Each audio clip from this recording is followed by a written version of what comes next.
Miguel Ángel. Biografía: escultura, pintura, arquitectura. Michelangelo Buonarroti fue un hombre solitario, iracundo y soberbio, constantemente desgarrado por sus pasiones y su genio. Dominó las cuatro nobles artes que solicitaron de su talento: la escultura, la pintura, la arquitectura y la poesía, siendo en esto parangonable a otro genio polifacético de su época, Leonardo da Vinci. Durante su larga vida amasó grandes riquezas, pero era sobrio en extremo, incluso avaro, y jamás disfrutó de sus bienes. Si Hipócrates afirmó que el hombre es todo él enfermedad, Miguel Ángel encarnó su máxima fiel y exageradamente, pues no hubo día que no asegurase padecer una u otra dolencia. Quizás por ello su existencia fue una continua lucha, un esfuerzo desesperado por no ceder ante los hombres ni ante las circunstancias. Acostumbraba a decir en sus últimos días que para él la vida había sido una batalla constante contra la muerte. Fue una batalla de casi 90 años, una lucha incruenta cuyo resultado no fueron ruinas y cadáveres, sino algunas de las más bellas y grandiosas obras de arte que la humanidad afortunadamente ha conocido. En Caprese, hermosa aldea rodeada de prados y encinares, nació el 6 de marzo de 1475 Miguel Ángel, hijo de Ludovico Buonarroti y de Francesa di Neri di Miniato del Sera. Su padre descendía de artesanos y, quizás por ello, siempre se opuso a la vocación de su hijo, consideraba que el comercio era mucho más rentable y distinguido que cualquier actividad manual plebeya. Miguel Ángel siempre estuvo agradecido a su nodriza, mujer de un cincelador, pues aseguraba que con su leche había mamado el escoblo y el mazo para hacer las estatuas. Cuando siendo apenas un adolescente el joven Buonarroti se trasladó a Florencia, la ciudad vivía uno de sus momentos más esplendorosos. Lorenzo de Médicis, llamado el Magnífico, reinaba sobre los florentinos impregnándolo todo de belleza y sabiduría.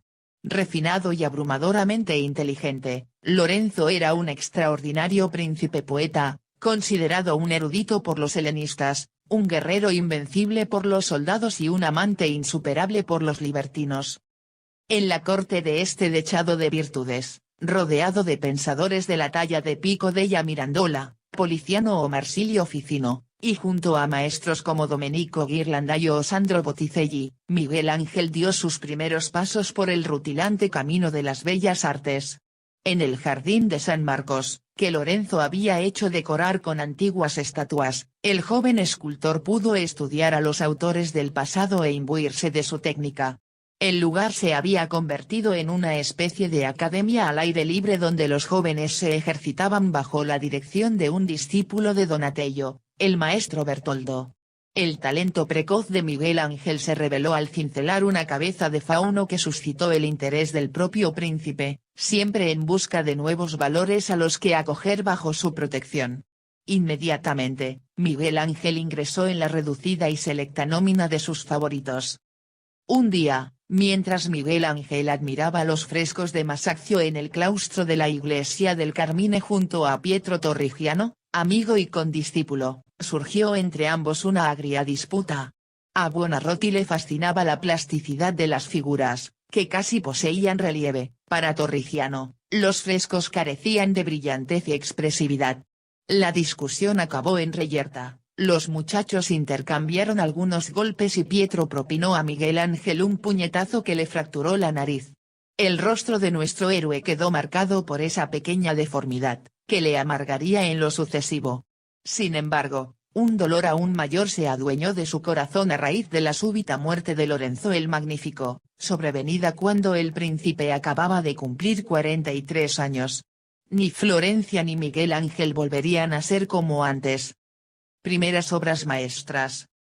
Tras la desaparición del Magnífico, Buonarroti dejó la corte y regresó a la casa paterna durante algunos meses.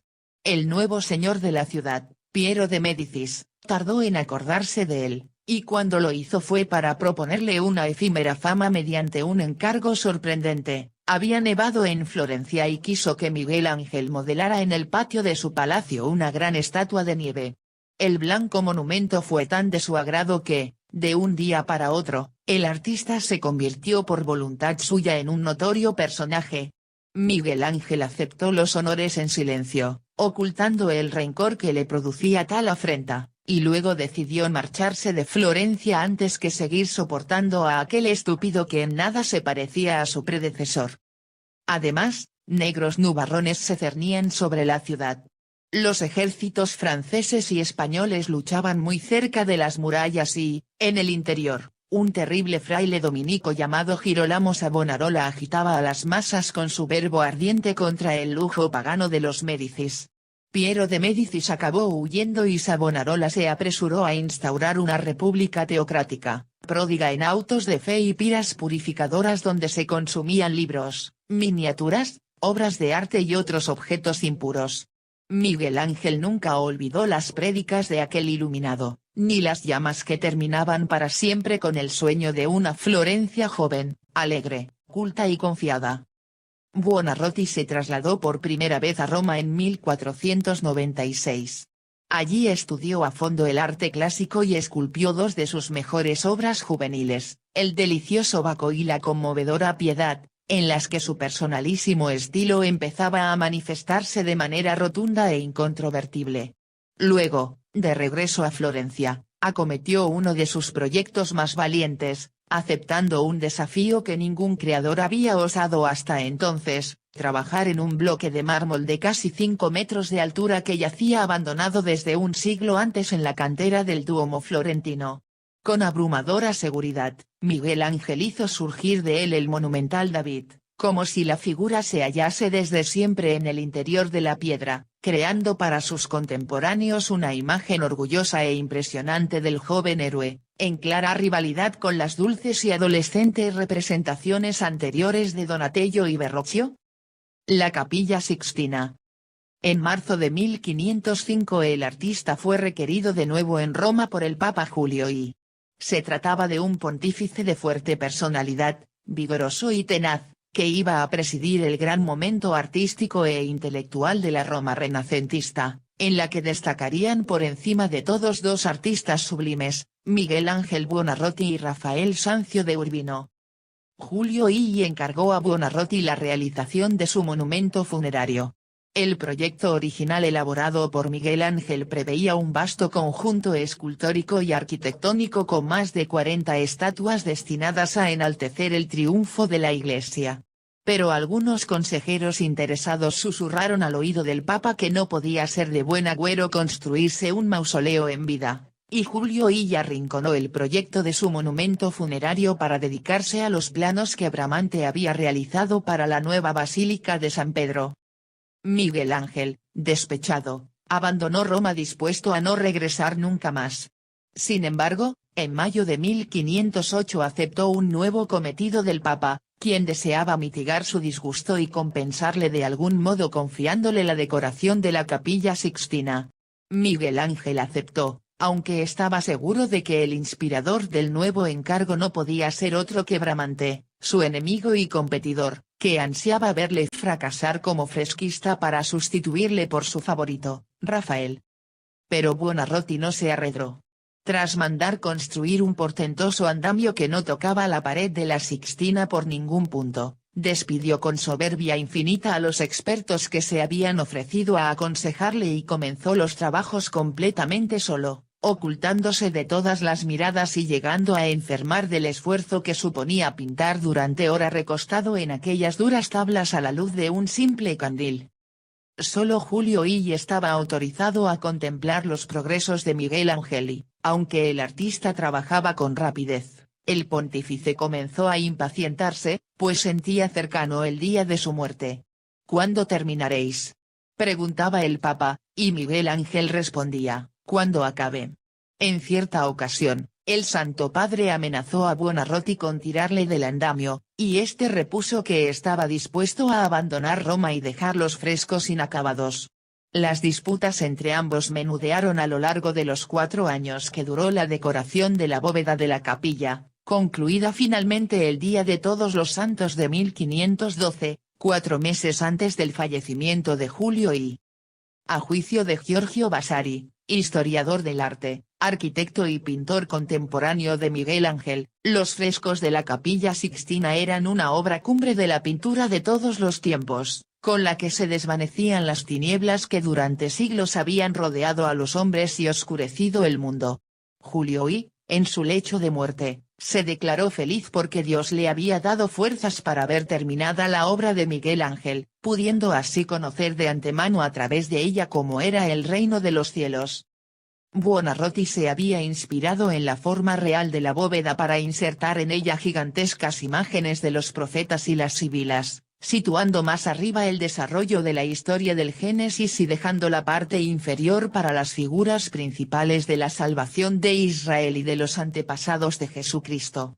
Mediante una inmensa variedad de perspectivas y la adaptación libre de cada personaje a la profundidad de la bóveda, Miguel Ángel consiguió crear uno de los conjuntos más asombrosos de toda la historia del arte, una obra de suprema belleza cuya contemplación sigue siendo hoy una experiencia inigualable.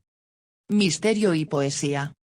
Desaparecido Julio I y finalizada la Capilla Sixtina, Miguel Ángel quiso reemprender los trabajos para el mausoleo del pontífice, pero una serie de modificaciones sobre el proyecto primitivo y de pleitos con los herederos del fallecido impidieron su consecución, lo que contribuyó a mortificar su ya de por sí amargado carácter. De la célebre tumba quedarían tan solo dos obras, insignificantes comparadas con la grandiosidad del conjunto pero extraordinarias por sí mismas, los portentosos esclavos que se conservan en el Museo del Louvre y el famoso Moisés, que expresa con su atormentada energía el mismo ideal de majestad que había inspirado las figuras de la Capilla Sixtina.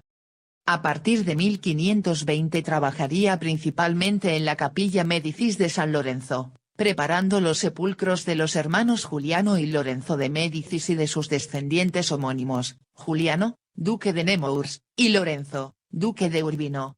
Es una de sus obras más orgánicas y armoniosas, en la que arquitectura y escultura se funden en un todo excepcionalmente unitario y equilibrado.